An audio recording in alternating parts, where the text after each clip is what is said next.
February 11th నాడు safer internet day programme arrange చేస్తున్నారు. Next,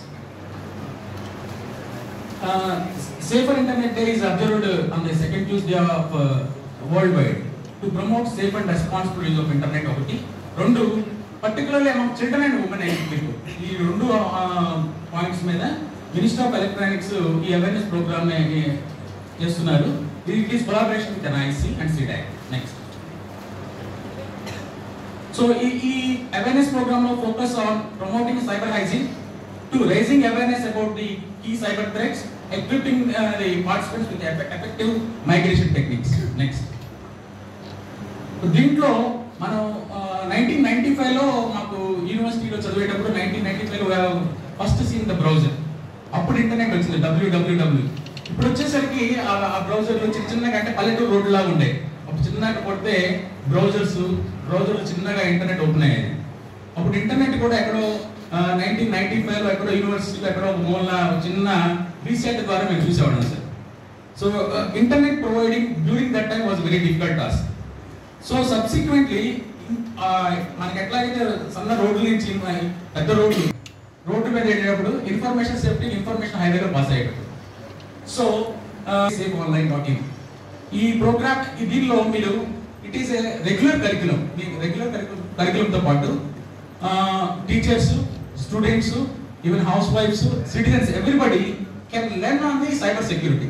ఈ మీద టాపిక్స్ మీద అనర్గళంగా చాలా ఫ్రమ్ ది స్టార్టింగ్ నుంచి డీటెయిల్ వరకు అన్ని సెల్ఫ్ లెర్నింగ్ కోర్సు ఉన్నాయి. అవి CDAC వాళ్ళు, హైదరాబాద్ వాళ్ళు దీన్ని కోఆర్డినేట్ చేస్తారు sir. So everybody can register through www.staysafe.online. So subsequently మీరు సైబర్ సెక్యూరిటీ మీద ఫ్యూచర్లో మీరు మీ డిపార్ట్మెంట్కి కానీ, మీ జ్యూరిస్డిక్షన్ కానీ, మీ ఫ్యామిలీస్ కానీ awareness, servers, printers, everything internet is connected. Next, so it is either home or school or office mass driving. It never differs. It is everywhere. We use every place internet. Next, so internet is there for every business. మీరు e-commerce చూసుకోండి, మీరు purchase చేయడానికి job search platforms కానీ, shopping కానీ, మీరు regular గా browse చేసేది travel sites కానీ. Sleeping also data never sleeps. చూడండి, ఒక్కొక్క suppose you see Skype, Flickr, so many data, Google and so many blogs, million gigabytes, terabytes, petabytes of information is traveling data. It never sleeps, never stops. Even though you are sleeping, your internet consumption is going on without your knowledge. Next, so we know the advantage of internet, but we need to know the disadvantage of internet also. Information highway లో ఉన్నప్పుడు మనకి virus threats రావచ్చు, మన sensitive information మనం share చేసుకో, sensitive information జాగ్రత్తగా పెట్టుకోవాల్సిన సమయం ఆసనం అవ్వచ్చు. మనీ ఫ్రాడ్స్ తోటి జాగ్రత్తగా ఉండాల్సిన సమయం ఆసనం. స్పామ్స్, ఎవరైనా మనకు తెలియకుండా మెయిల్స్ పంపించేసి దాన్ని క్లిక్ చేసి మనం ఊపిలో పడిపోయే అవకాశం రావచ్చు. ఇంటర్నెట్ అడిక్షన్, మన పిల్లలు తెలియకుండా అవర్స్ టుగెదర్ ఇంటర్నెట్ అడిక్షన్ కూడా గురవుతున్నారు. మన పర్సనల్ ఇన్ఫర్మేషన్ థెఫ్ట్ గురి కావచ్చు. నెక్స్ట్, మన obesity, health issues, lack of focus, misleading information, కొన్ని చోట్ల అనవసరంగా ఊరికే స్క్రోల్ చేయడం ద్వారా waste of time, cyber crimes జరిగే అవకాశం, అన్యూజువల్ ఎక్స్పెన్సెస్, ట్రోలింగ్, వేరే వాళ్ళ మీద బుల్లింగ్, ఇలాంటి ఇంటర్నెట్ యొక్క డిసడ్వాంటేజెస్ ఉన్నాయి.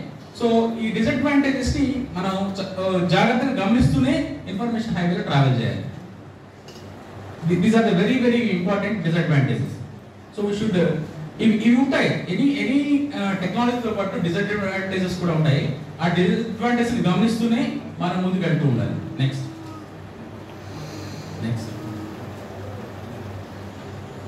ఫిషింగ్. ఇప్పుడు ఫిషింగ్ అంటే మీరు వినే ఉంటారు. మిమ్మల్ని ఫిషింగ్ అనేటప్పుడు ఒక ట్రస్ట్ వర్ది రిసోర్స్ ద్వారా, అంటే నేను గవర్నమెంట్ చూస్తుంటారు, నేను పోలీస్ కాదు, పోలీస్ లాగా యాక్ట్ చేస్తూ నేను గవర్నమెంట్ ఆఫీషియల్ కాదు, మనకు చాలా ఇంపార్టెంట్ ఇన్ఫర్మేషన్ వచ్చిందని వెంటనే దానికి రెస్పాండ్ అవ్వడానికి ప్రయత్నిస్తాం. సో మనకి ఈమెయిల్ కానీ ఎక్కడి నుంచి అయినా వెబ్సైట్ కానీ వచ్చినప్పుడు ఎక్కడి నుంచి కరెక్ట్గా వచ్చిందని ఆ URL ని ఖచ్చితంగా ఫస్ట్ వాచ్ చేయాలి. That is first most important thing. లేకపోతే ఏంటంటే ఫిషింగ్ వల్ల పడతాము. రివార్డ్స్ కానీ, విన్నింగ్ ప్రైజెస్ కానీ, క్యాష్ బ్యాక్ అని ఆఫర్స్ ఉంటాయని లింక్స్కి, అలాంటి దానికి రియాక్ట్ కాకండి. అన్నోన్ లింక్స్ని ఓపెన్ చేయకండి. యాంటీవైరస్ని ఇన్స్టాల్ చేసుకోండి. మీ ఓటీపీస్ చెప్పద్దు. ఓన్లీ అదర్వైజ్ గెలిచారేనో లేకపోతే స్మగుల్డ్ గుడ్స్ వచ్చాయి ఇట్లాంటి లింక్స్ మీ దగ్గర నుంచి ఎవరైతే 1 lakh 2 lakhs lottery scams videos కూడా ఇన్వెస్ట్మెంట్ పెడతారా లేకపోతే ఈ క్రిప్టో కరెన్సీలో యాప్ చేసుకోండి చాలా అన్నిటికంటే అయిపోయింది. మీరు ఆ సిస్టమ్ నుంచి బయటకు వచ్చినట్టే లాగౌట్ అయ్యారండి, అక్కడే అప్లై చేస్తుంది. నెక్స్ట్ ఇప్పుడు మీకు ఫేక్ వెబ్సైట్స్ ఉంటే మీకు దాంట్లో ఏదో ఒక స్పెల్లింగ్ మిస్టేక్ ఉంటుంది. ఆ స్పెల్లింగ్ కానీ ఫామ్ ఎక్స్పైర్డ్ అవుట్ ఉన్నాయి. మీ ఫోన్ నెంబరు అవర్స్ టుగెదర్ మిమ్మల్ని ఎక్కడికి ఫోన్ అకౌంట్ చేసి మిమ్మల్ని మీలో ఉన్న బీపీలు టెన్షన్లు అన్నీ కాకపోతే కంపాటబిలిటీ ఇష్యూ వల్ల ఇలా ఎర్రర్స్ వస్తాయి. I'm very sorry for that. అదే మీరు అన్నట్టే 2 levels ఆఫ్ సెక్యూరిటీ, ఒక పిన్ కూడా యాడ్. మిగతా డీటెయిల్స్ అన్ని బిఏ డిజిటల్ నాగరిక్ మీరు